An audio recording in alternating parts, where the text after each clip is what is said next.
All right, man. What's up, people? We are back. We are back live, man, for our chapter 5 of Black Labor, White Wealth. Let me say what's up to everybody. Dig it through a 5, salute OG. Get them likes up. Yes, indeed. And we got my brother Tank in the building. What's up, my brother Tank? Salute to everybody in the chat. Salute to Reggie. Salute to everybody that's watching on the replay. Yes, indeed. Yes, indeed. Those on the replay, don't forget to hit that like button and subscribe to both me and Tank's channels. All right, so we're gonna get ready to get this thing rolling. We start with chapter 5 of this audio play for you guys. So while you're at work or whether reading along with us, we'll get right into this book and we're working all the way through it. All right, so we'll start chapter 5: Why Blacks Cannot Emulate Ethnic Immigrants. Where is blackness in the rainbow? During the last 3 decades, it has become politically correct to dump blacks and their racial problems into broad categories such as ethnic issues, special interests, and minority groups. It is also popular now to view the grievances of all groups as equal in all aspects. Placing blacks into an aggregation of dissimilar groups and equating their circumstances with other minorities is little more than political sleight of the hand and an illusion of equality in a so-called colorblind American society. America is far from being colorblind, and equality exists only in the minds of those who pretend that inequality is equality. It is a disingenuous to equate Black Americans' conditions with any other ethnic, religious, or so-called disadvantaged minority. Blacks have a unique history in this country in that their status was predetermined by the dominant society's national public policy on the use of Black Americans. Grouping blacks with lesser aggrieved groups, in effect, mutes and obscures the legitimate grievances of blacks while veiling the moral, legal, and financial responsibilities the dominant society has to correct the suffering of 36 million Black Americans. Declarations that the country is now colorblind are misstatements that resolve nothing. The colorblind myth simply maintains that status quo, thereby keeping blacks non-competitive and marginal. If 4 centuries of slavery and Jim Crowism have taught blacks anything about race relations, it is that as long as people see color, color will be a factor, both by nature and nurture. Humans are motivated to be self-centered and to place their self-interest above all others. Self-interest leads to competition among individuals and groups for material and social gains. Carl and de Glare reasoned that in a fluid and competitive social structure, all devices are called upon to assist in the gaining of maintenance of status, power, and economic advancement. Dominant white society has a long history of masking the reasons that it would not correct the debilitating conditions that it has imposed on Black people. Dan Lacey, a historian, criticized the hypocrisy of the dominant society's attitude towards Blacks, saying, quote, whites denounce Blacks as lazy and lacking ambition, while they resent Black competition. They are angered by taxation for welfare and other social programs, but are equally angered by equal opportunity and affirmative action job policies for Blacks. They mock the lower academic achievement of Black children, then assign the best teachers, materials, and financial resources to white schools in the suburbs. Whenever Blacks attempt to change their circumstances by demanding assistance from the various levels of government, whites predictably ask the question, why can't Blacks be self-sufficient like Jews, Italians, and other ethnic groups and help themselves rather than going to the government for assistance?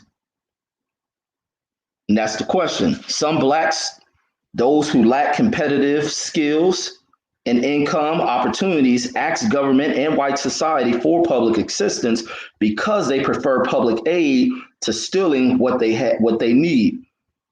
Most blacks are demanding compensation or reparations from the government for centuries of expropriated labor and the legacies of slavery and Jim Crowism that continues to place European whites, Hispanics, and Asians over them. Blacks are too socially and economically handicapped to effectively compete in an integrated society with advanced racial and ethnic groups or other protected minorities, such as women and the disabled.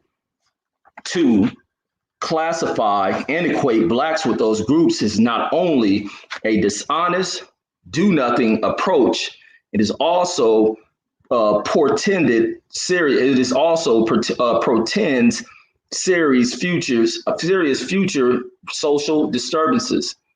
America has maintained a racial and ethnic ranking of preference, and it's seen in Table 6 that places European whites, Asians, Hispanics, and Indians over blacks. These preferred groups have a double advantage over blacks. They have a higher social acceptability, and they were never mistreated by dominant white society or government in the way 16 generations of blacks have been treated. This double advantage makes it clear why it is inappropriate or misleading to lump blacks into a minority category along with preferred and protected groups. Black Americans cannot emulate Europeans, Asians, and Hispanic ethnics because social barriers have never permitted blacks to access these assimilation process, which is reserved for non-black ethnics. How can marginally existing blacks walk an ethnic path towards self-improvement when they are not treated like an ethnic group? And if they were so treated, both the government and the minority society will continue to allow an unending flow of new ethnic immigrants to preempt blacks in the assimilation process. How fair is it to ask blacks to emulate other groups when nearly 100% of blacks ancestors were in America before nearly 100% of the ancestors of today's Jews, Italian, German, French, Japanese, Chinese, Irish, and Hispanic? Total fact. Yet, these more recently arrived ethnic groups have been assimilated and blacks have not. It was white society's willingness to offer assimilation to everybody but blacks that has placed the greatest burden on blacks and forced them to now seek alternative routes outside of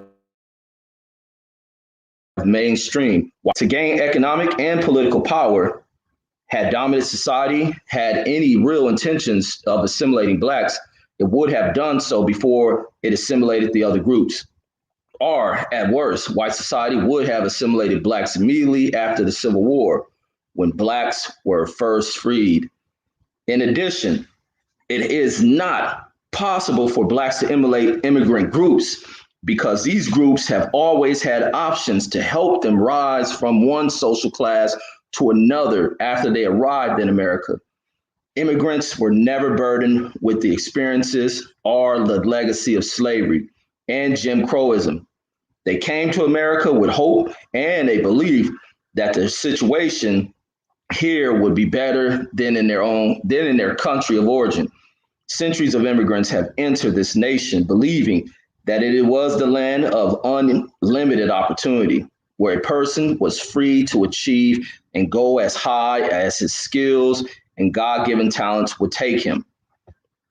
As Asian and Hispanics find places in the economy, they are allowed to move upward on social and occupational ladders, says historian Andrew Hacker in his book, Two Nations, Black and White, Separate, Hostile, Unequal.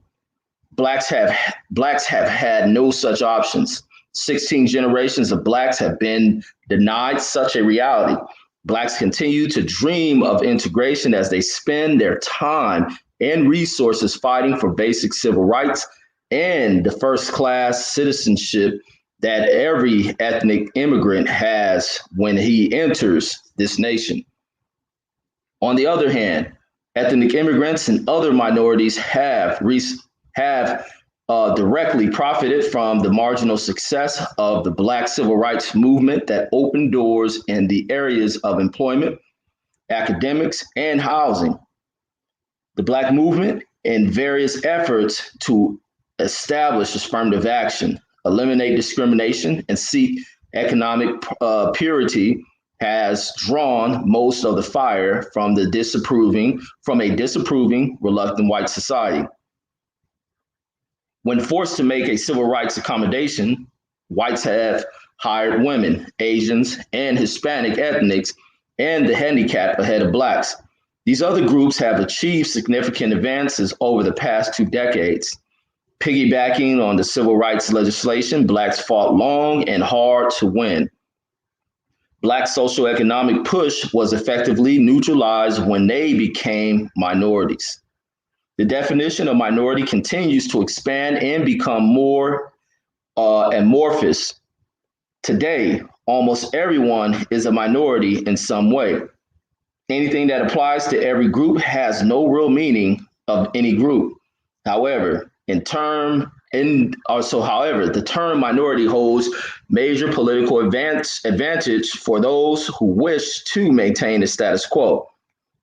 Blacks are further undermined when included in a minority category because none of the other so-called minorities were statutorily deprived by the government of their humanity or their right to enjoy the fruits of their own labor. Next section is Blacks, immigrant or not. Historians often refer to American Indians as the nation's only indigenous or non-immigrant population. This notion is false. If American Indians are America's only non-immigrants, then that would make Blacks immigrants, which they are not.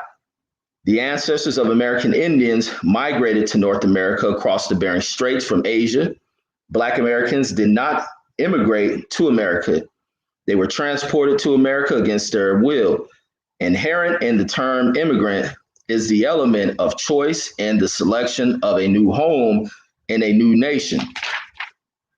Many ethnic immigrants come to America fully equipped with the economic know-how and business acumen that they develop in their home countries. As required by U.S. immigration policies, many are well educated and have professional trades. They have business experience and have access to products and industries in their mother country around which they can build businesses in this country. They have boundless hopes and competitive motivations to succeed in this land of opportunity. Their business contacts and products may be related to importing ethnic foods, arts, and craft products, or exporting American products to their home countries. Most Black businessmen have limited business experience and few cultural products to market. For the most part, they do not have family, friends, or other natural business contacts in Africa. European, Asian, and Hispanic immigrants come here with contacts in their countries of origin, which they often use for commercializing their culture into business opportunities in America. Few legal immigrants in modern times have come to America impoverished. Many are people of material and social substance at home, particularly those that came as political refugees, forced to leave behind businesses and careers when sudden crisis hits. Even if they are forced to start over, they are equipped to do so.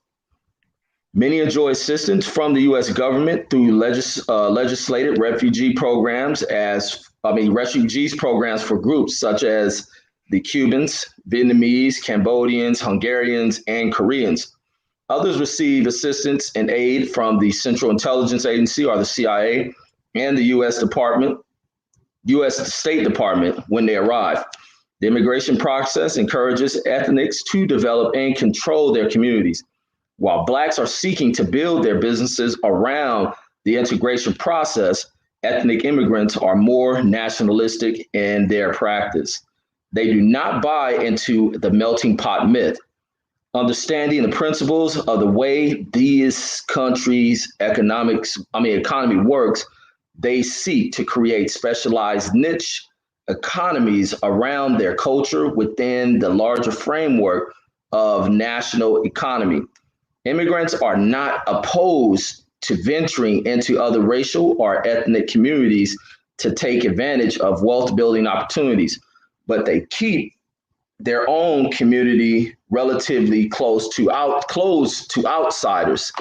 And give me 1 second. Let me get the link back out there. Says this is true in Little Italy's, Chinatown, Little Havanas in this country. In Miami, Florida, for example, Cubans have control of a number of non-Cuban businesses going into their communities of Little Havana and Hialeah, however you pronounce that word. It's a Florida community. Argue my brother Tank of Hialeah. Unlike blacks, ethnic immigrants practice a business home rule that says, "I got my neighbor, now I will get yours." It says they demonstrate their home rule philosophy and influence in 1992 when Cuban residents boldly blocked Iranian businessmen from opening stores in their communities solely because the entering business owners were not Cuban. As the major business owners in black neighborhoods in Miami, Florida, in the Miami area, Cubans own most of the bars, liquor stores, grocery stores, automobile parts stores, banks, and gas stations in the black neighborhoods. Cuban business owners take capital out of black neighborhoods, but will not allow Cuban businesses to set up and take capital out of their communities. Clearly, they understand the power dynamics of group economics. Blacks do not. Next section. Culture-based ethnic businesses.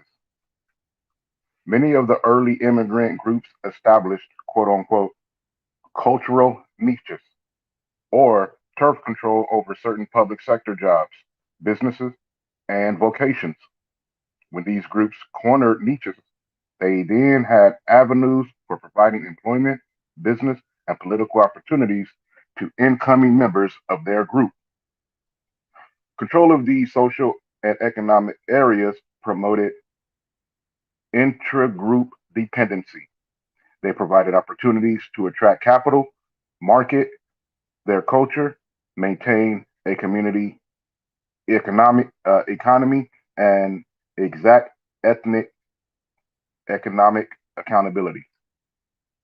Black communities do not own or control socioeconomic centers within their communities. Douglas Glasgow, a sociologist, pointed out many of the traditional examples of ethnic economic centers in his book, The Black Underclass.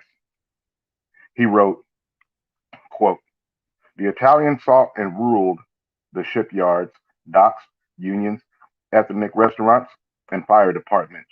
Jews took over the garment and jewelry industries, banking and lending industries, major professions, and entertainment.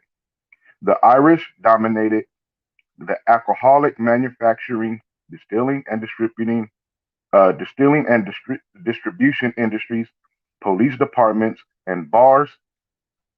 Asians established ethnic-oriented communities, restaurants, cleaners, stores, and supply houses." End quote. Blacks were not permitted to establish culture-based businesses. Prior to emancipation, the North and South enacted laws and ordinances that prohibited blacks from owning businesses that competed with whites. Even after emancipation, that remained the case. Blacks were prohibited by the legal and social sanctions that withheld capital, market opportunities, access to resources, and education from establishing businesses. Even in raising tobacco, cotton, and various livestock where blacks had unquestionable skill, they were generally forbidden to raise and sell their products in competition with whites. The horse racing industry is another example. After the Civil War, And until the first decade of the 20th century, black jockeys dominated the horse racing industry. Although they were skilled jockeys and horse trainers, blacks were not allowed to develop any businesses based upon their experience around the tracks. By the second decade of the 20th century, horse racing had become a major sport and wealth building business. Black jockeys and trainers were replaced by white trainers and Hispanic jockeys. Blacks were not allowed to compete with whites at any level of life. No other racial or ethnic immigrants have been confronted with such systematic opposition to their personal freedom, economic independence, and right to earn a living. Next section. Blacks lack a sense of unity. Ain't that the truth? Another reason that blacks cannot emulate ethnic is their lack of group unity or sense of community. Racial integration, blacks people's long standing objective, is the antithesis of group togetherness. Integration fragments blacks into even smaller groups and scatters them among the majority white society. This scattering has destroyed the cohesion of black communities. Upper and middle class blacks live in small enclaves as powerless minorities among white majorities all across the nation. They are isolated without a bond to their racial roots and typically see themselves as disunited, weakened people. Although it raises a great deal of emotional conflict, successfully integrated blacks invariably find comfort and security in being white in most respects except color. There are few emotional bridges back into the black communities, so they identify with and support the power and material resources of the white communities. Government and dominant white society have historically rewarded blacks who identified with the larger white community and placed their welfare above that of the black community. For selling out their own community, blacks were often rewarded with special positions, money, or meritorious manumissions. There has been no similar legal or reward system to encourage members of Asian or Hispanic groups to turn against members of their own race. Contrarily, they have received rewards for maintaining a strong sense of community and ethnic identity. Cultural unity and community cohesiveness have been the key to their survival. They came with extended families intact. They came with the freedom to send back for loved ones they had left behind. They engaged in trade, moving goods and currency back and forth. They were generally free to practice their cultures in this country, guard their traditions, school their children in their own languages, practice their respective religions, and in every other way live as free citizens. Not one of those freedoms was historically available to blacks, certainly not during slavery. Ethnic immigrants have good reasons to have a completely different frame of reference about America than do blacks. Ethnics enjoy the support, economic, social, and otherwise, of the dominant white society.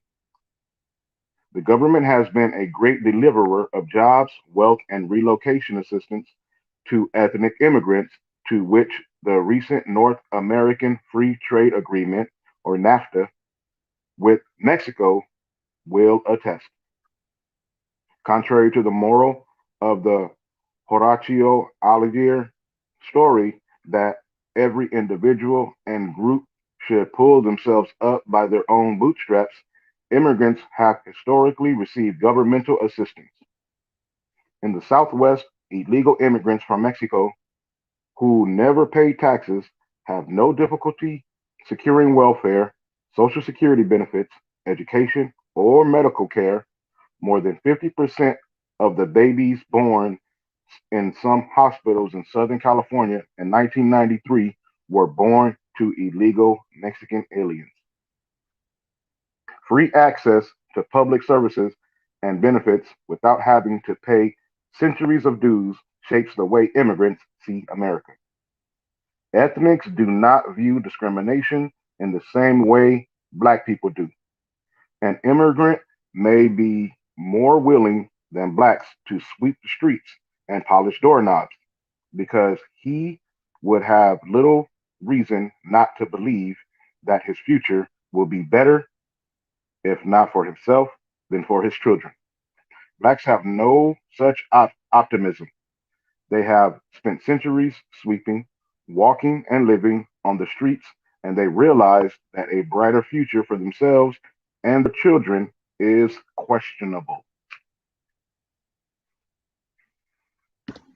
Skin color. Skin color is the single most important factor that prevents Blacks from emulating ethnic immigrants because it defines their roles, status, and limits their access to resources.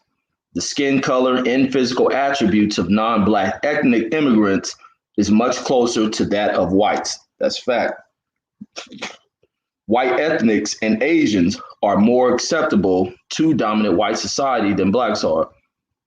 The long history of American race relations seems to point to one fact that Blacks' high visibility has made them a convenient target for many of the social conflicts and insecurities of each white ethnic group that has reached these shores. Ethnic immigrants learn early, and one of the last things they forget is to avoid contact with America's Black pharaohs. Other groups can blend in or assimilate into dominant culture. Black skin does not. Now I said pharaohs, but pariahs. Sorry about that. But other groups can blend in or assimilate into dominant culture. Black skin color does not permit them to blend. And I like that word because I always see these people blend into this country. Blackness phobia. For centuries, the concept of blackness has held intense meaning for whites. The Black color has the ability to distort, dominate, or totally obliterate whiteness or the absence of color. The concept threatens whites' ingrained values of culture, race dominance, bloodlines, and genetic purity. White society's fear of blackness, power, and potency necessitates legal definition that track the flow of Black blood. The fear of blackness made it important that society rigidly defines who and what was Black. Once defined, neither Black persons nor their blood were permitted to assimilate into mainstream society or white veins. Even a small quantity, one drop of Black blood could dominate white blood and determine a person's race. Across the nation, laws were enacted defining who was Black.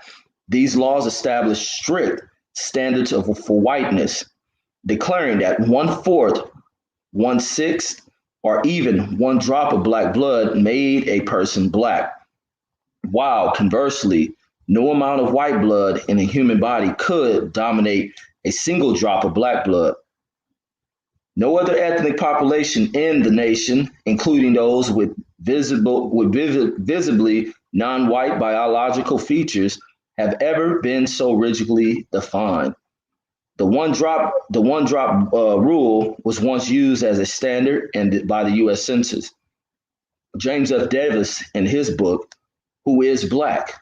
One Nation's Definition, lamented how Blacks are held to a different blood lineage definition than members of any other racial or ethnic group.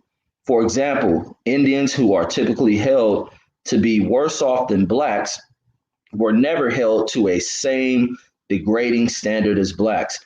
Persons of one fourth or less American Indian ancestry were not generally defined as Indians unless it was their choice. Either way, they were acceptable to the larger society and could assimilate. The same seems to have applied to immigrants from the Far East and the Pacific Islands. There are no statutory efforts in America to determine which person were one-eighth Hungarian, Russian, Japanese, Mexican, Turkish, Canadian, or members of any other immigrant groups. The quantity of blood or the one drop of blood rule targeted blacks. As James F. Davis said, Americans do not insist that an American with a small fraction of Polish ancestry be classified as a Pole, or that someone with a single remote Greek ancestor be designated as Greek, or that someone with any trace of Jewish lineage is Jewish and nothing else. The blood rule was practiced to keep the offsprings of mixed marriages from passing. Passing is a practice of a light-skinned black person living as a white or person of another race. Again, the non-blacks when non-blacks decided to assimilate into the larger culture, they are rarely restricted, or are ostracized, or confronted with charges of passing. Mixed ethnics, especially second generations, are free to be whatever ethnic or racial group they declare themselves to be. Harold Cross says blacks have never had the option of being any more than what dominant white society who let them be or wanted them to be. The groups to which blacks are equated under the broad minority category all have options. They can change their names, language, culture, country of residence, nationality, sexual preference, and religious affiliations. Since the basis of discrimination against blacks is skin color, blacks will have options only when they learn how to change their color. But on the other hand, that would create the problems of passing. The next section, the psychological and economic baggage of passing. Dark-skinned blacks reacted to light or mixed blacks passing with feelings of abandonment and anger. Many felt offended that a mixed black would reject or choose to live as someone other than a black person. Whites took offense because the passing black had beaten their blood monitoring practices and was unlawfully enjoying the fruits of white society. On the other hand, dark skinned blacks passed during slavery in reverse. Darker black slaves who ran away passed by pretending that they were freeborn or free blacks. The darker skinned blacks dressed and acted as if they had natural rights to freedom. Next section, immigration laws. Immigration laws create and maintain a racial, ethnic, religious, and color balance in America. Color gradation has been an important ranking factor. The darker the skin color, the lower the immigration quota. Blacks had the darkest skin color with a racial quota of 0. A writer for the Virginia Gazette as far back as the 1700s alluded to the foolishness of such an order of acceptability. Quote, if Negroes are to be slaves on account of his skin color, the next step will be to enslave every mulatto in the kingdom. Then all the Portuguese next, the French, then the brown complexioned Englishmen, and so on until there be only one free man left, which will be the man of the palest complexion in the three kingdoms. End quote. During the century that followed, quotas kept blacks out of this country. With the exception of the English, the codes restricted new immigrants from any one country to 2% of the number of the individual's nationality residing in the continental United States as determined by the census of the year 1890. Immigration laws passed in the 1880s and 1890s were based on the census figures of the year 1790. Blacks were slaves and not considered citizens. Thus, with the exception of a few blacks from the Caribbean islands, blacks were excluded. Almost 30 years later, in the year 1924, the United States Immigration and Naturalization Service upheld the zero immigration quota for blacks, and they were officially shut down or officially shut out of the United States until the late 1960s.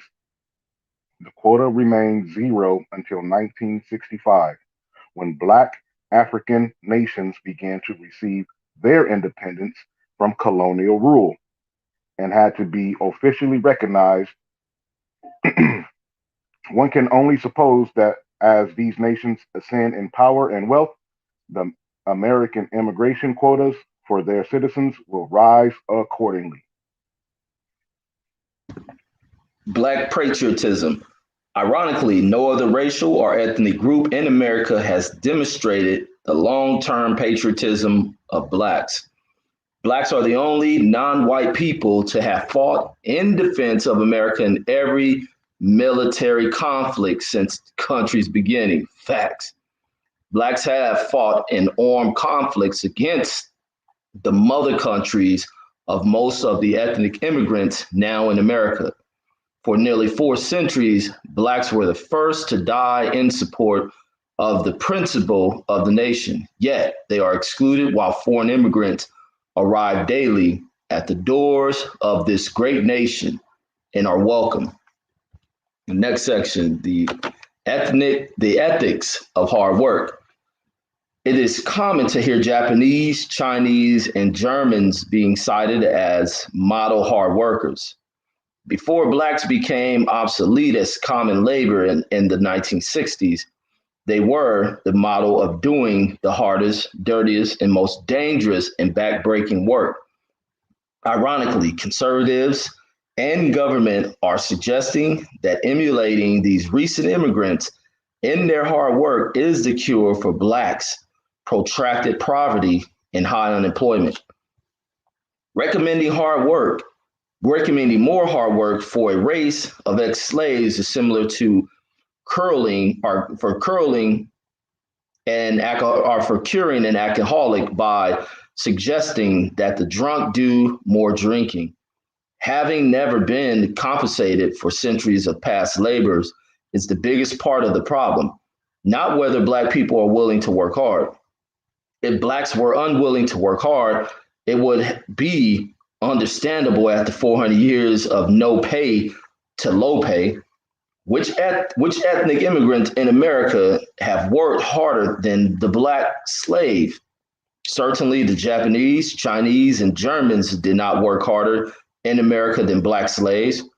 If the Japanese, Chinese, and Germans were the hardest workers, would it not have made more sense for colonial white society to have enslaved the Japanese, Chinese, and Germans rather than Blacks who were allegedly lazy and unwilling to work? Why would, for real, why would supposedly bright businessmen spend 250 years traveling halfway around the world to kidnap 35 to 50 million innocent but lazy Blacks, then knowingly bring them to America to do work that other ethnic groups could do better? Even in instances where these ethnic groups worked hard, they did it with the consciousness of paid freemen, the indentured servants from India, the Chinese coolies, though they were mistreated, were still paid. Were still free and paid for their labor. They had the options to quit and return home to their homeland anytime they so desire. The sweatshops in New York City were were reprehensible, but the Chinese workers were free and paid. They were not property. No one owed, beat, or killed them and their families for not working. The Japanese are often held up as labor models for blacks, but blacks were never treated as well as the Japanese. Even though blacks fought with the American military troops against the Japanese in World War II, if blacks had been treated as well as the Japanese, perhaps then they too could be held up as great respecters of hard work. The United States government paid $20,000 in reparation to East Japanese America who was forced to live in internment camps during the 4 years of World War II. For their 3 to 4 years of internment, the Japanese Americans were compensated nearly 42 years later. Not only did the United States award reparations to each relocated Japanese, it gave the Japanese community a national apology. Granted, the reparations made after years of court battles and after most of those entitled to them were already dead can in no way compensate for what was lost. Still, it was a debt knowledgeable and paid.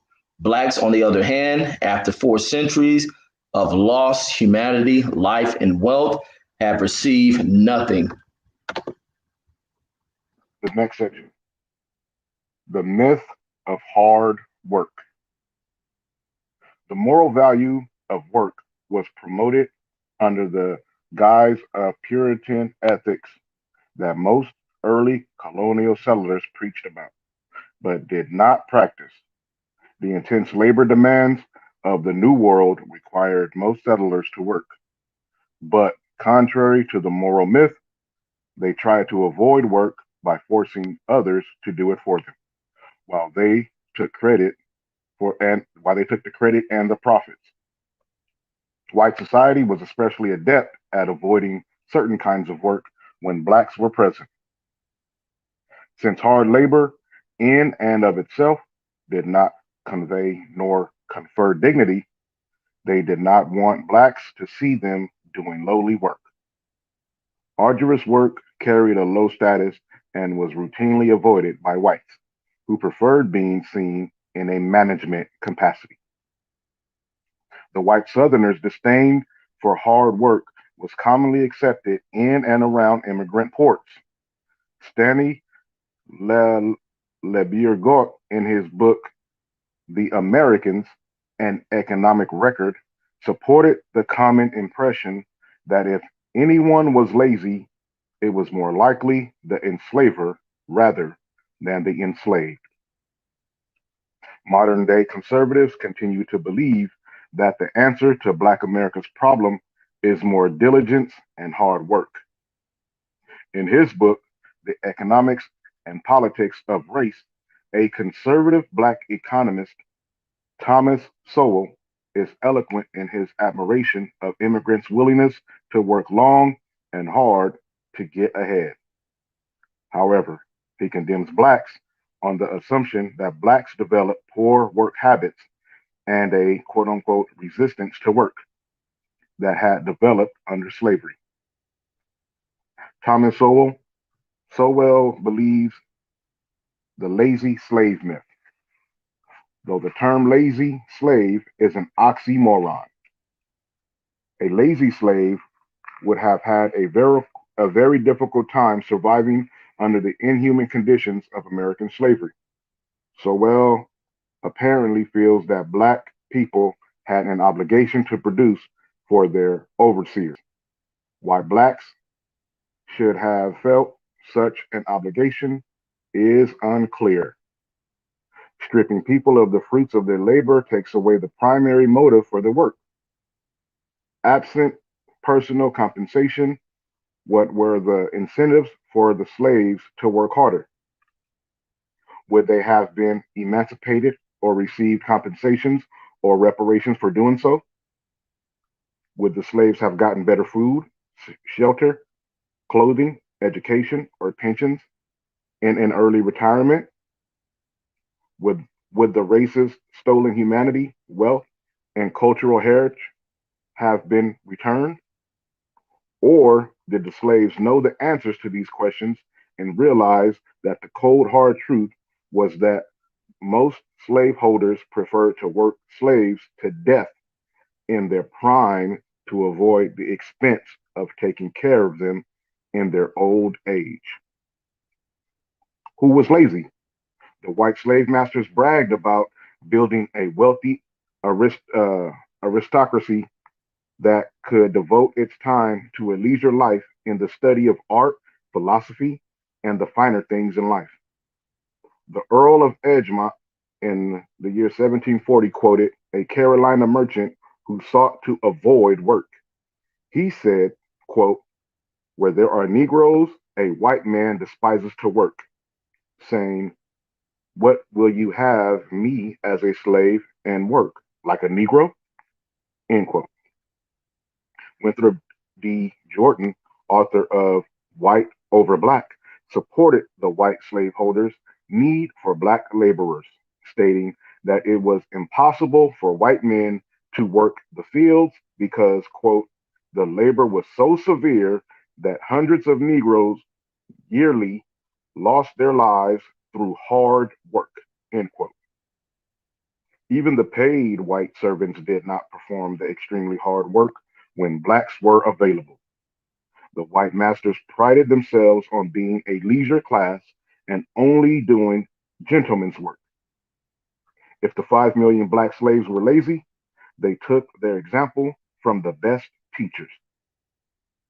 What immigrants came to America for the purpose of hard work? In the formative years of this nation, most immigrants coming to America were vagrants, criminals, hustlers, adventurers, and others seeking to strike it rich quick. America was advertised as the place of unlimited land, natural resources, and slave underclass. The hard work myth for immigrants contradicted the inscription of the Statue of Liberty, which says, quote, "Give me your tired yearning to be free," end quote. Tired immigrants did not leave their native lands around the world to come to America so they could work even harder. They could have worked hard wherever they were. They came to America to be free and of undue hard labor. They came seeking opportunities to accumulate the fruits of their relatively easy labor here. They came to enjoy labor saving devices, and they came escaping from underclass status in their own countries to a place where a ready made underclass, black people, at last, they knew they would not be on the bottom rung. Next section: who's who in racial and ethnic rankings. If blacks are at the bottom, who is at the middle and the top in the racial and ethnic ranking system of this country? The major elements in determining one's ranking are race, skin color, country of origin, ethnicity, and religious denomination. The higher your ranking, the more you are welcome and preferred to live as a citizen in this nation. America was established as an English speaking Anglo Saxon Protestant nation. Wealth and power were concentrated at the top of the scale in the hands of white Anglo Saxon Protestants, known as WASP, and decreased in accord with the darkness of a person's skin color. The racial and ethnic ordering, as shown in Table 6, is a comparative analysis of the allocation of benefits, access to resources, immigration policies, and foreign affairs relationships. There has always been an open immigration policy with certain allied WASP nations.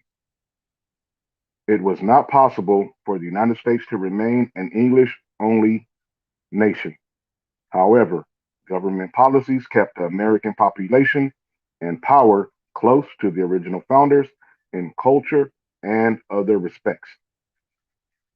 The highest portions, excuse me, the highest positions of wealth and power are held by white Anglo-Saxon Protestants, Catholics, and Jews. These groups have well entrenched social positions characterized by a predominance in economic and political power, and buttressed, buttressed with a strong, cohesive group solidarity. Since the founding of the nation, power and wealth have remained concentrated in the hands of the WASP. America was an English colony that adapted English culture and forms of government. The English are at the top of the ranking as indicated in Table 6. They accorded blacks the lowest acceptable status, and the national public policy has maintained a nearly 100% shutout of people of African descent. Consequently, even if America has humanitarian concerns about the social conditions in Ethiopia, Somalia, Sudan, Haiti, or Black South Africa, America will not provide a place in this country for many seeking permanent refuge. Their skin color makes them unacceptable. The Irish, the other part of the British kingdom, were also reputed to dislike blacks. According to John Garrity, author of The American Nation, A History of the United States, quote, the Irish disliked the blacks, with whom they had to compete for low-level work in some large urban areas when first entering the country. One Irish leader, Daniel O'Connell, admitted that the American Irish were among the worst enemies of the colored race, end quote. The Irish had their share of problems in the emerging American hierarchy. In fact, for a time, only the blacks and the American Indians were beneath them. The pattern that emerged was a direct correlation between between the relative power of a foreign nation and the status of its immigrants in America. When America was a developing nation, for instance, England was powerful and wealthy. Immigration data reflects this pattern. The English settlers held positions of power in the new country, and their people in Europe had unlimited immigration rights into this country. Other less powerful nations like France and Germany were allowed fewer immigrants based upon the descending importance of their home countries in the world order. Powerful countries and their citizens were respected. All right, we get blacks and ethnic immigrants compete for resources.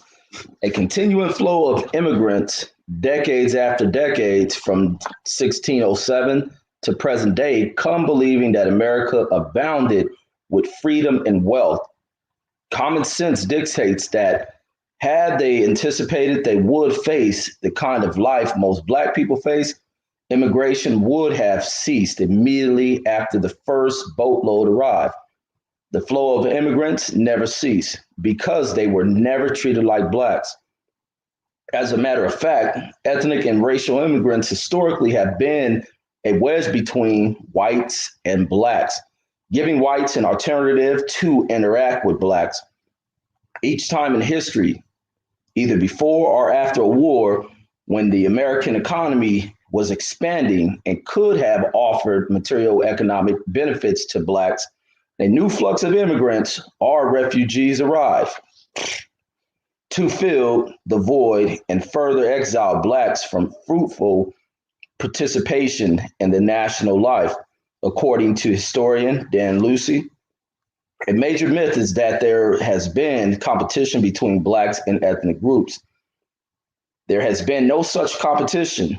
European ethnics simply bumped blacks from whatever they were interested in getting because they were higher in the order of social preference. After they finished competing for jobs, housing, and union control, blacks then applied for anything that was available. If racial customs did not exclude blacks, they optimistically waited until jobs and housings were passed down through the ethnic hierarchy extending from English down to Jewish.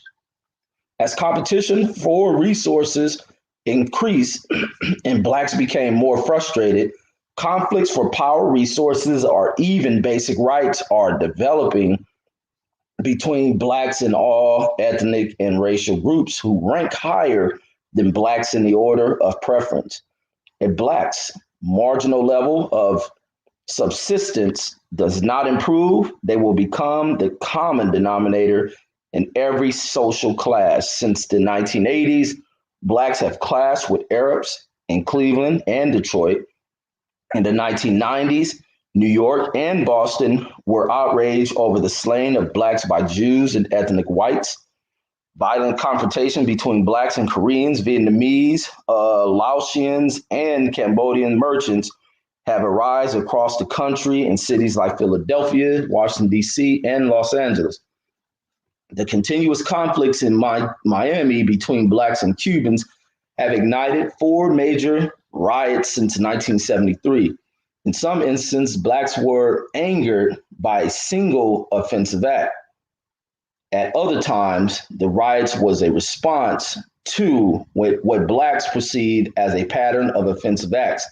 Centuries of unjust racial subordination to immigrants has generated a smoldering tension between blacks and those who came to the community from foreign nations higher in the preference order than blacks. Today, there is little cooperation, political or otherwise, between blacks and minority groups. For the most part, ethnic minorities do not support black causes. They have been getting a free ride at black people's expense on civil rights and minority programs. As members of loosely formed political coalitions, they are mostly quiet while blacks agitate. They agitate, but they are quick to stake their claim on affirmative action benefits won by blacks.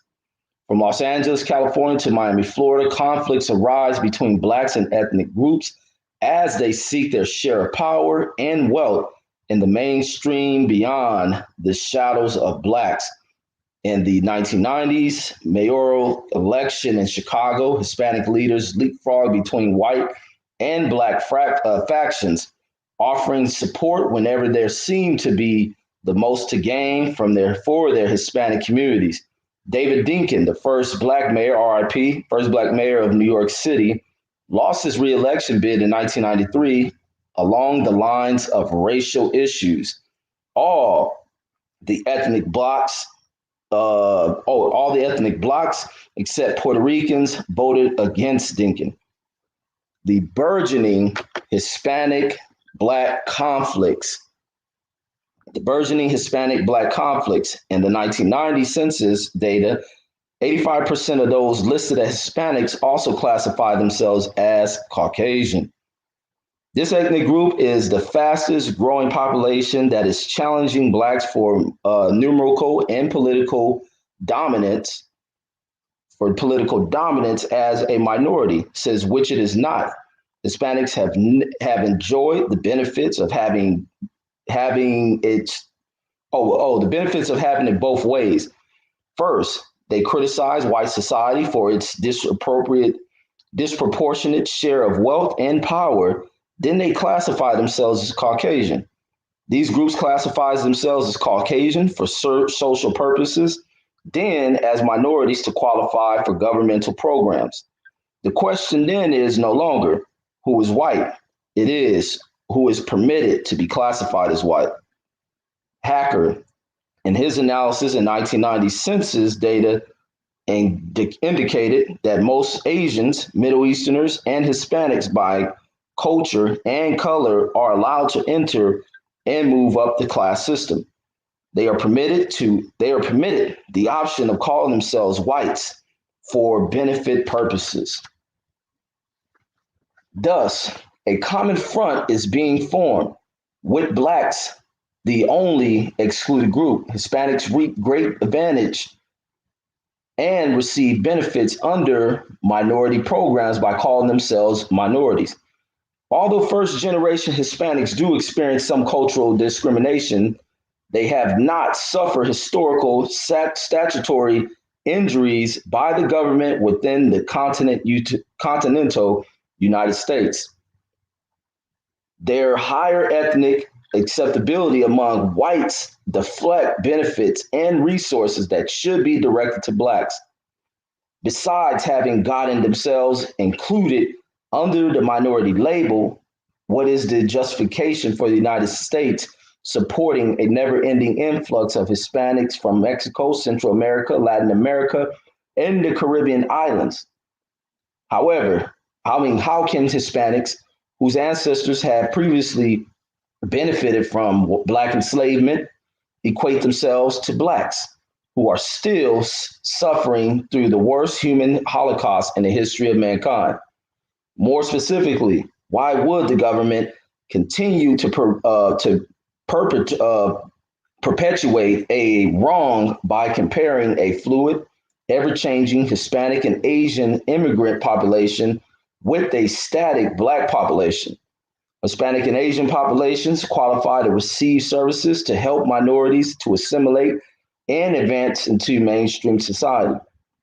The static black population remains intact until the next generation of immigrants arrive needing minority assistance. Let me get the next table up. All right, the Department of Commerce, Money, Income, and Housing, Families and Persons in the United States' 1991 report indicated why most Hispanics and Asian ethnics should not be grouped with blacks. So Table 7 shows that from the civil rights movement of the 1960s to the 1990s, whites, Hispanics, Asians have maintained a constant income advantage over blacks with no appreciable closing of the gap. For a comparative example, the median household income for 1999 was $18,807 for blacks, $22,691 for Hispanics, $31,569 for whites, and $36,449 for Asians. How can Asians and blacks be considered equal in a minority assistance of affirmative action programs when Asians have not been historically enslaved or statutorily deprived and have medium household incomes that double that of blacks? This kind of economic injustice troubles blacks and serves as a major cause for ethnic clashes. When examining population figures, similar concerns should be raised about comparing the conditions of blacks to Hispanics. Blacks were becoming handicapped centuries before the present Hispanic population arrived in the United States. In 1840, when there were 4 million blacks in America, there was no record of any significant number of Hispanics. By 1862, the annexation of Texas, California, and territories in Southwest increased the Hispanic population to approximately 4,000 as compared to 5 million Black slaves and freedmen. By the turn of the century, Hispanic immigration combined with high birth rates had increased Hispanic populations by approximately 2,500%. The Black birth rate increased by nearly 100%. The 1900 census data reported a population of 100,000 Hispanics and 9 million Blacks. Over the following 90 years, the birth rates of the two groups remained relatively equal. Yet, 1990 census showed an incredible increase in the Hispanic population that was growing at a rate that was 9 times faster than Black populations. How could the Hispanic population close the gap between themselves and Blacks in such a short period of time?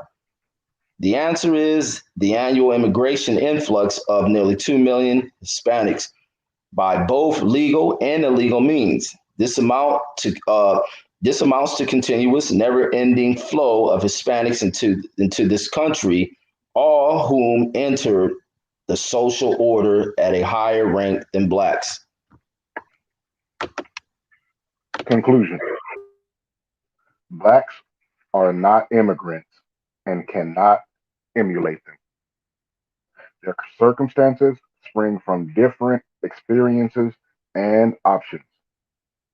Blacks have been a part of this country from its inception.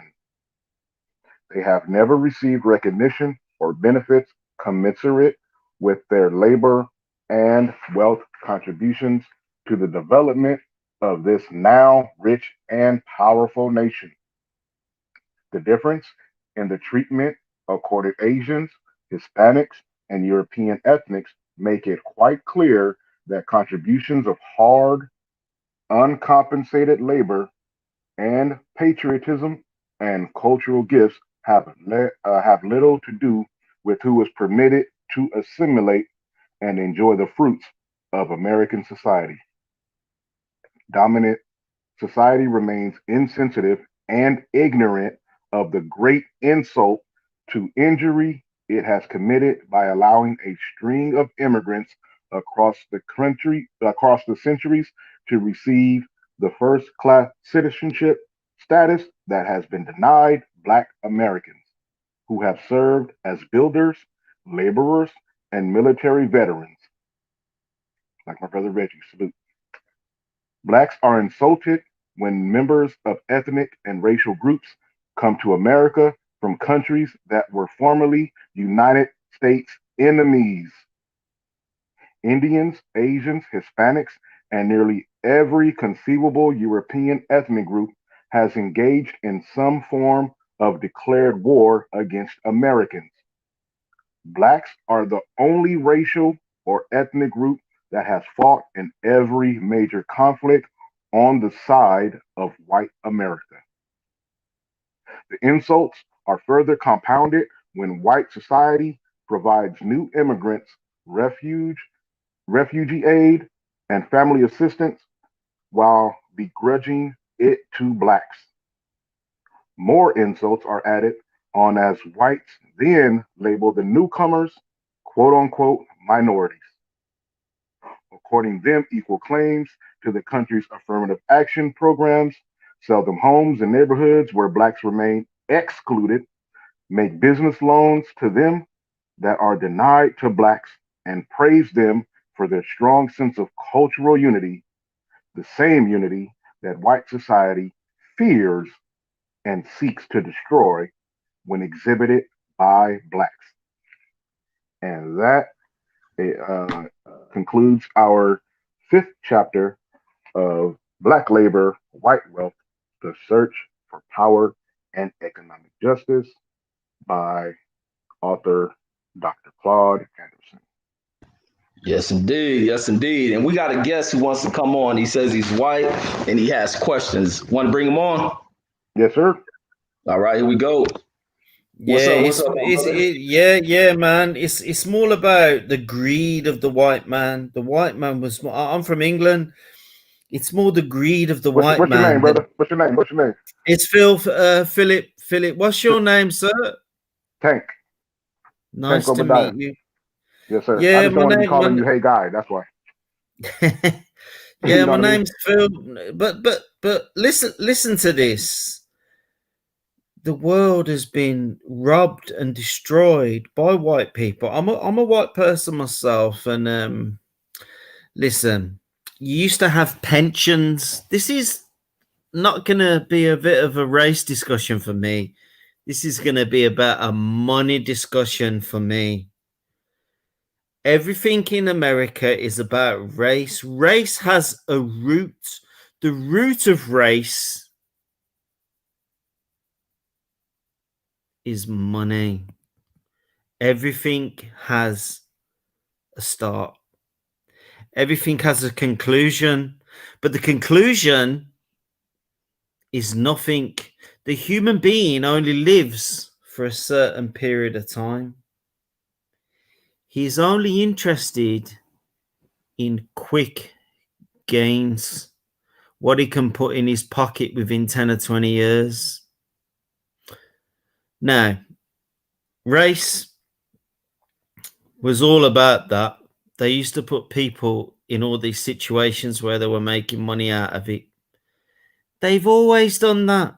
The white old people from my generation, back to the 1700s, let's go back. to when the whites first arrived in America. Now, that was the Mayflower. That was in 1670 something, 300 years ago. They arrived on the east coast of your country, and they made money from particular places that they made it from. They made their profits. They went back to my country, and then I made war with the French, the Spanish, the Germans, the Russians. I made war with all of them. We made war with them, and then we ran out of money. So we basically had to get more money. And how are you going to get more money? Oh, shit, I've just arrived in Africa, or I've arrived in the West Indies, or these people are walking around like fucking doing this. Oh, that's where slaveism, that's where the slave thing come from. But the slave thing only lasted for a particular time. You cannot control somebody completely for hundreds of years. You can do it for a particular amount of time. But listen, the human being is going to fight back against being told what to do. If somebody tells you what to do, eventually you're going to fight back. So that's what happened with that. I personally think the slave thing's been going on for a long time. I'm not too sure whether it goes on now. I personally think it does. I think people still get slaved in their own ways, whether it's economically or through the government, or we all know what goes on. I don't need to explain it. We all know what goes on in the world. The world is full of rubbish. I just think everyone seems to think, these historians, particularly the white historians, when they do all the museums and all this shit, they get all these museums going up and all this shit, and everyone has a version of history that they have. But that version of history is quite racist, isn't it, to be honest? It's from a particular point of view. Somebody who's actually, sorry for itching me ear, I'm 51 years old, so I'm not young. But listen, everyone's got a particular history, but I do think it's not 100% right, what we've been told, to be fair. I think we've only been told 30% of the truth of the history, particularly about the black people. I think, you've got to look at the pyramids. You've got to look at the dawn of time. Listen, how do you know that Jesus wasn't black? He come from the Middle East. He come from those. Well, there you go. Well, there you go. But people need to have these conversations as an open person. I've been a terrible person over the years. I've been to prison. I've served a lot of time for fraud. I've served a lot of time for battery against police, which I did 6 years in prison for. I'm 49 years old now. I've probably spent 17 years of my life locked up, man. I've been locked up in prison. I've been locked up in Britain for a long, long time, bro. All because I've been greedy for money. And I love money. I have no regrets over my life. Do you know why I have no regrets over my life? Because I love boxing, and I love women, and I love myself.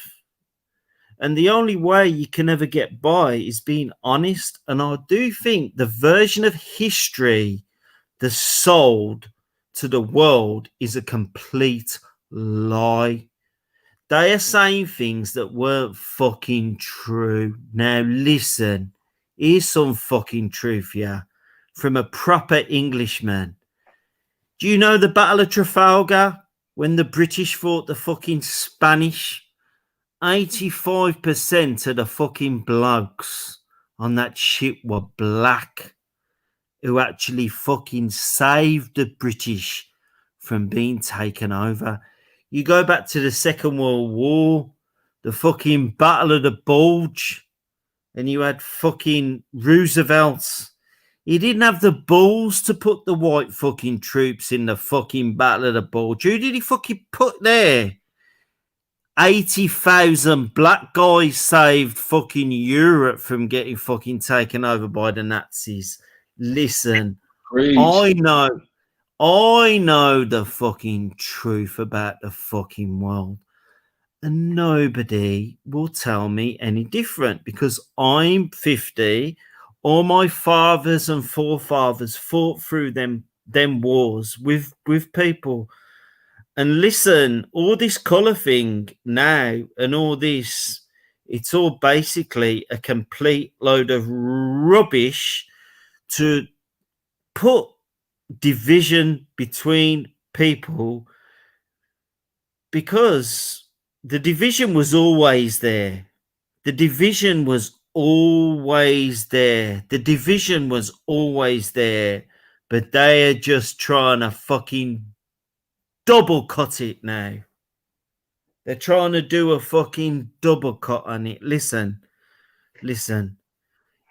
You only have to go to Wikipedia and Google to check the history of all the wars in history. And there's no white country or white place or even Arab country who's not survived because black people were the majority people in their armies, actually making them do what they did. I just think black people need to fucking man up against all the shit that's been going on for years, man. And Goddamn right. yeah, there you go. I just personally think that it's gone on too long now. I Yeah, agree. absolutely. And I want to let me say something real quick. A lot of the stuff that you were speaking on, the reason I sat back, well, one of the reasons I sat back is because I like to respect a person's right to have their say, but also I wanted to hear what your stance was on and where you were going with your perspectives and points of views.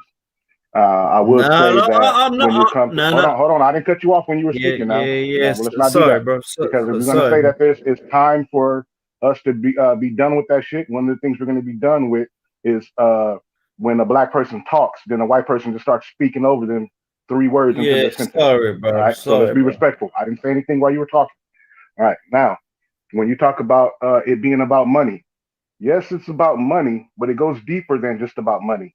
It's about natural resources and the fight to get them, or more appropriate, the race to get the natural resources. That's where the root word of racism comes from, because the ism is an actual action. The race was to acquire the natural resources that were in the world, and they used these black labor forces to work to get the natural resources and put them into the hands of Europeans across the world, which is to your point. I just wanted to elaborate on that because it's not only about just money or currency, it's about natural resources.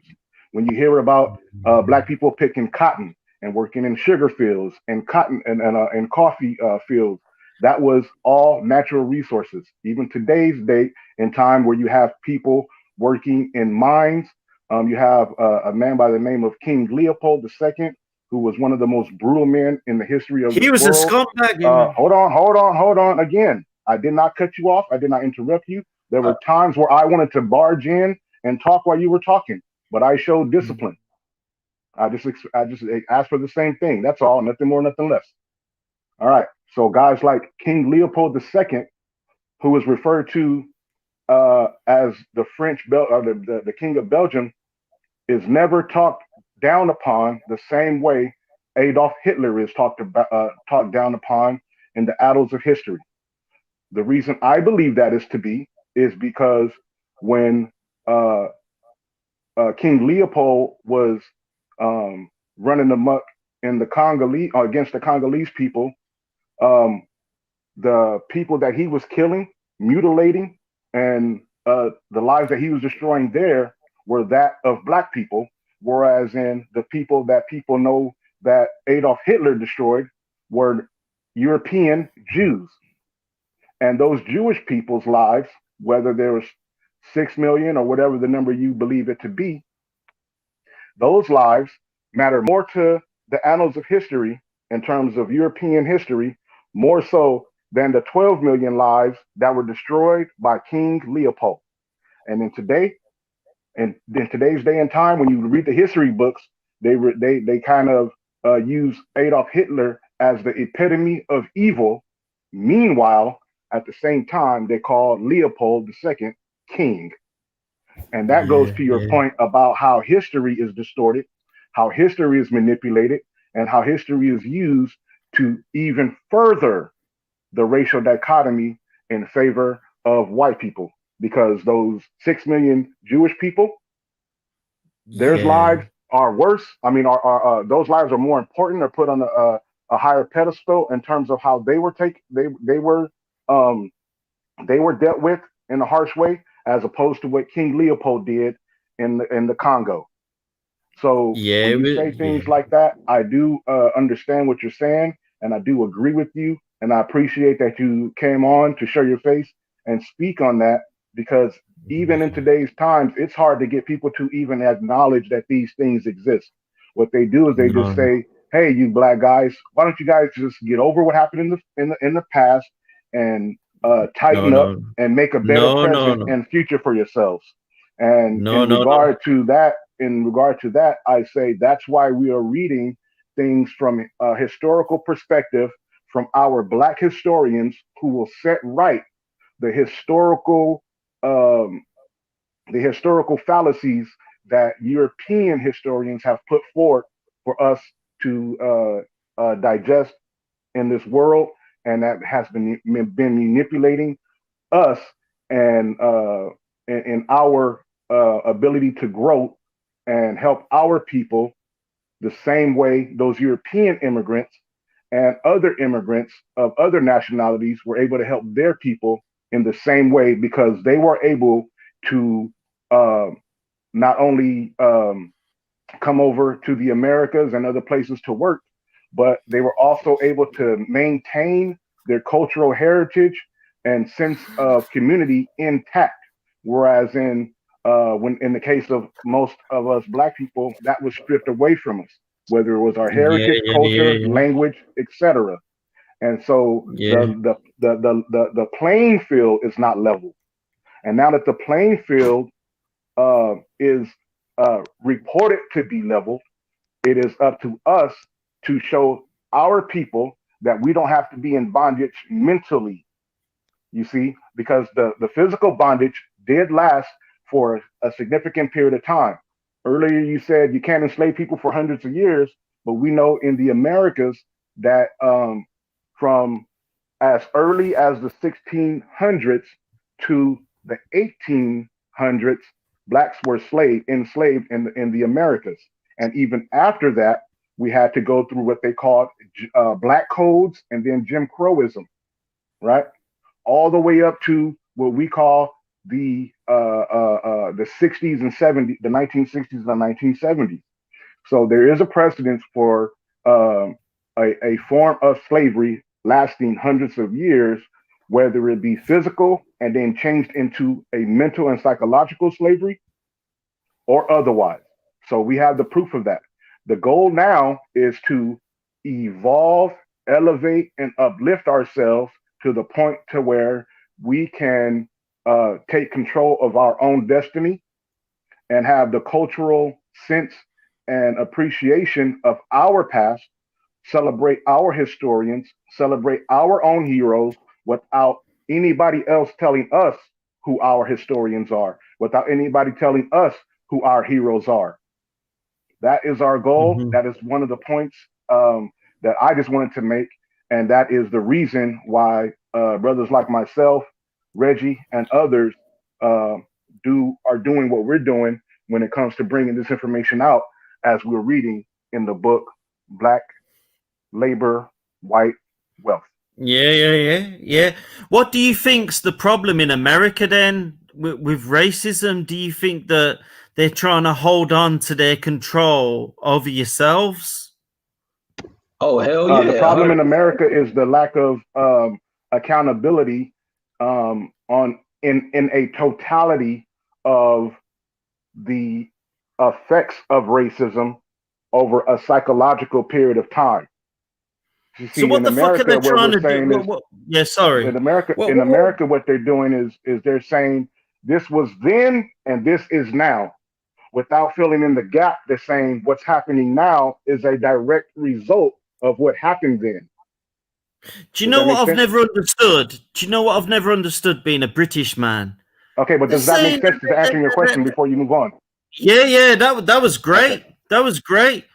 What I've never understood as a British man, as being a British white man, they're saying that they're native to America, the native USA, and they're saying, listen, end that, end the other. They're trying to be nasty to all races and all this shit. Listen, they've only been there about 100 or 120 years. They're from where I'm from. I just don't understand.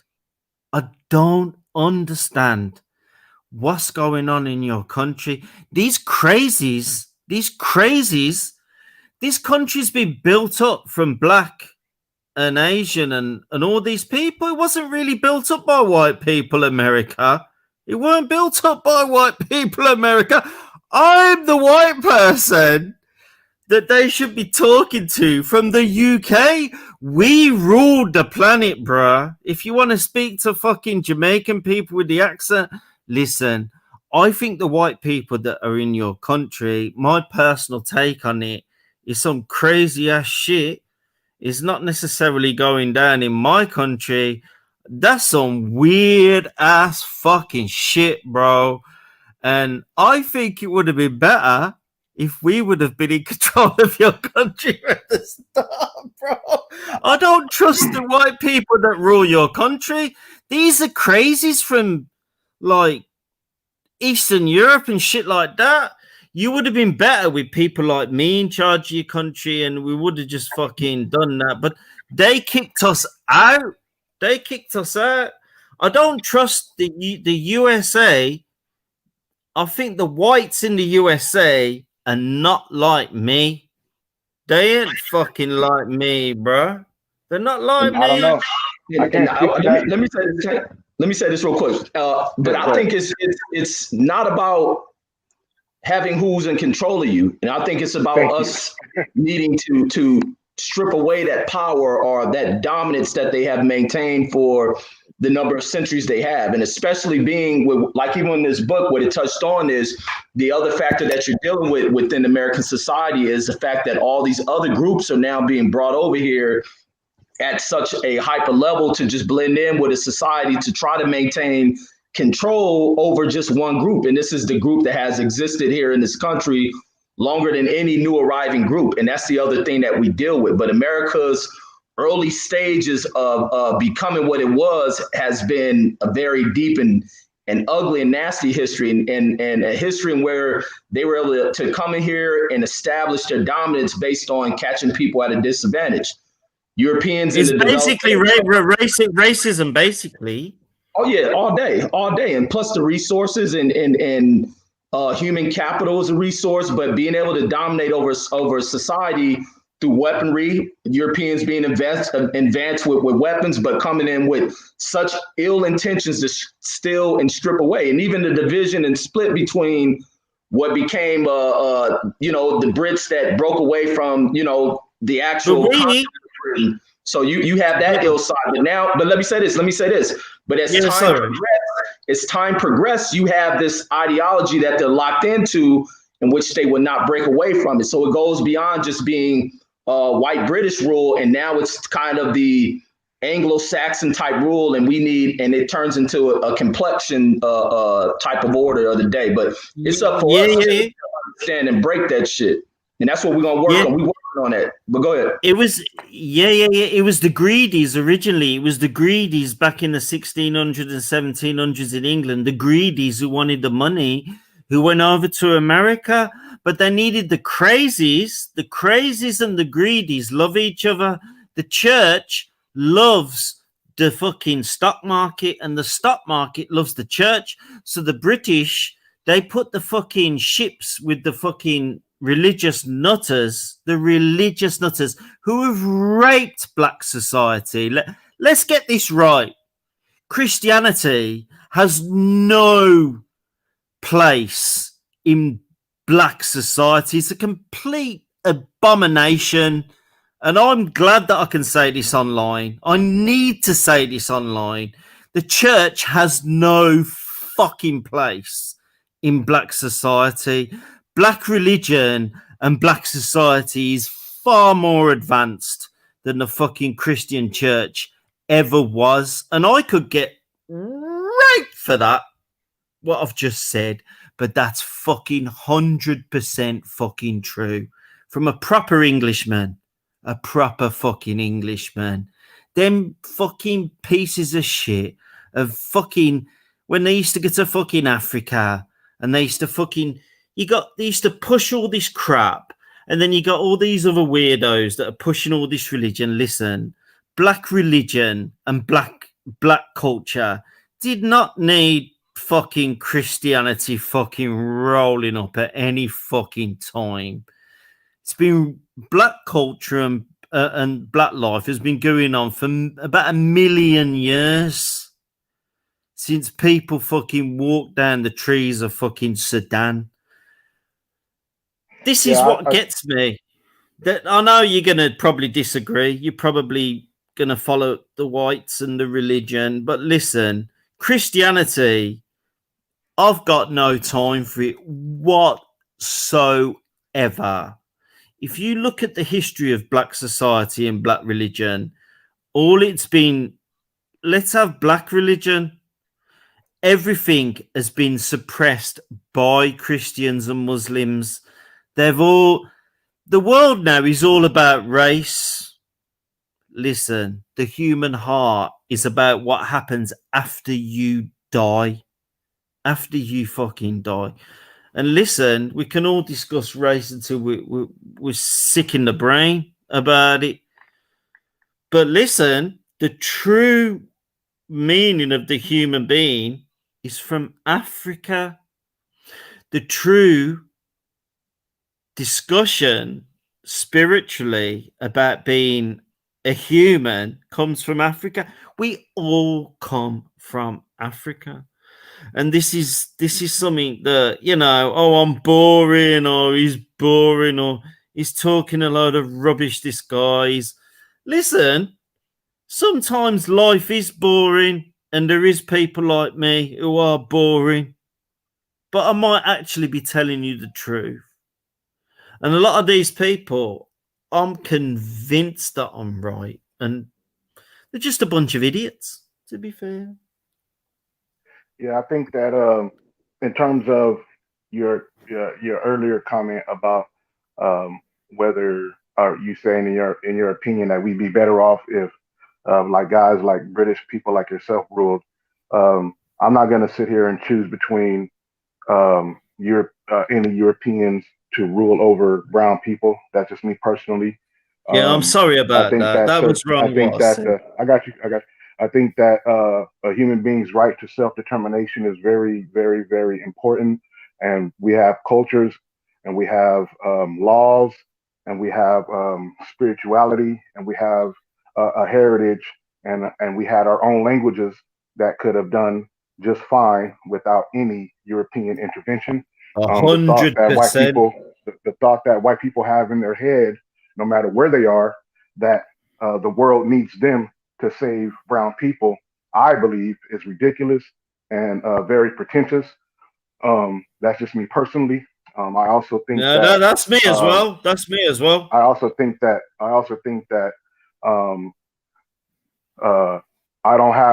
I do understand there are differences in cultures between an Irishman, a Scotsman, a person from the British Isles versus a person from the Ukraine or Russia. I'm not ignorant in that fact. I myself do study history very diligently. I do study and read the historians of different cultures very diligently. But I will say that I don't see a person like George Bush, um, um, King Leopold, um, uh, and anyone else you can name, Adolf Hitler or 100%, 100%. Netanyahu or any of these other people, and say I need to have one or the other. You know what I mean?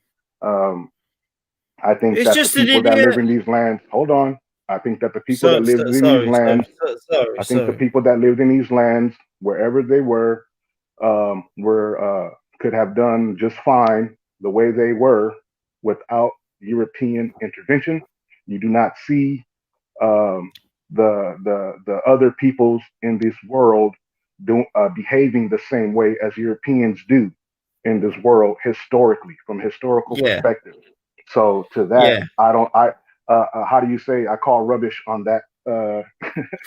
Not to be, but I call rubbish on that premise because Leopold wasn't from Britain and Leopold wasn't from America. You know what I mean? He was a Stalin, fool. Stalin, Stalin wasn't. You know what I mean? So whether it's the Irish, the Scottish, or any other European nation, they all are complicit in the race to subdue the brown peoples of this planet in one way or 100%. another throughout the different periods Yeah, in history. Now, if you want to talk about the people that are today that are of this generation, like yourself and others, whether they be in America, whether they be in Britain, whether they be in the Ukraine or anywhere else, that are saying, you know what my ancestors did was very inappropriate, and there should be some kind of recompense for that. I salute that, yeah, and I have no problem with you saying that. But at the same time, I cannot accept being who I am and knowing who my ancestors were. I cannot accept any of you guys telling us how you can make it better for us unless you're saying that we are going to fight on your behalf against the people of our own people who try to maintain the status quo or bring back what our ancestors did to your people. Because as far as just saying things, anybody can say anything. Um, that's just my opinion. I think that if you're not saying, you know what, that's we're all going to right. push back on your behalf to our people. We're going to teach our people your history. Don't teach us.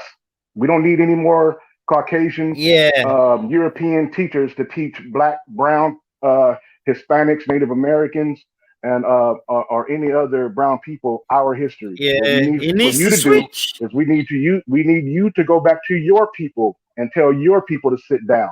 We need you to go back to your people and to your countries and tell your people that you guys need to respect them as people the same way you respect yourselves as a person. That's what we need. We don't need you Yeah, teaching but they're us. not going to We don't need accept anybody people like teaching me. us anything about ourselves.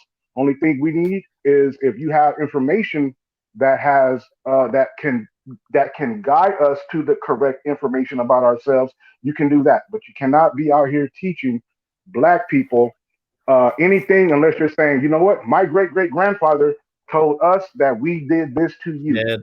That's what I was going to say. No, Yes, no, you no. did. Listen. One second, one second, one second, Bubba. Yeah. Let's get some final Yes, words. 'Cause I gotta sir. go get my kids. This shit turned out good, but we in here tomorrow too. But go ahead, give your final words on this one. Yeah, yeah. My final words are going to be quite like absolute. To be honest, it's pretty much like everyone's got an opinion on things.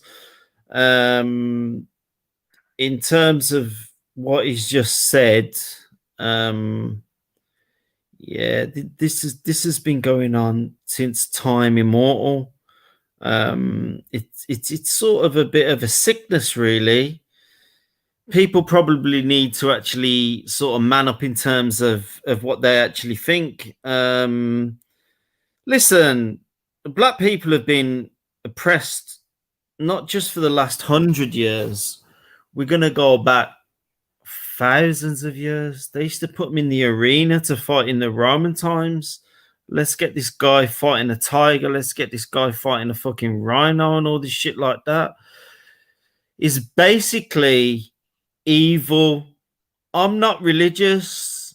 I actually think what they forced onto a lot of things, me as well, as a white person, they've forced their religion onto me. I'm not Christian. Listen, the world always goes the way it will go, but I do think it is evil and it does need to change. It should have changed about 1,000 years ago. They destroyed the library in Alexandria, which was run by black people. That was run by the Egyptians, and that was burnt down by the Greeks. And that was a black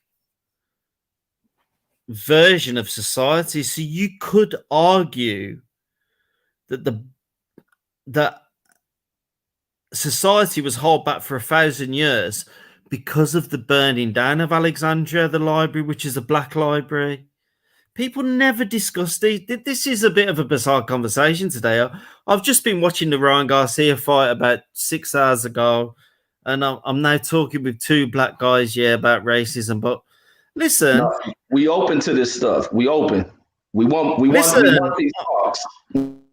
I'm an excellent guy to speak to this about because I'm in my 50s. I'm probably the best guy that you could discuss this with on the whole planet as a white man. If you are discussing the history of the planet and we're going to discuss stuff, you could actually say that it was held back for 500 or 600 years from the destruction of Alexandria, which was all black culture and history and science, and that was burnt, and that was burnt by white people who burnt that down, by the way. So the black person's always been held back by the whites. Do you know why? Do you want to know why? Do you want the true answer why? Yeah, we want to know why, but we also want your closing statement so we can get up out of here, brother. We want your final answer, we want your conclusion because we have research and we've done. There's only going to be you're going to get a very short conclusion over that. Appreciate it.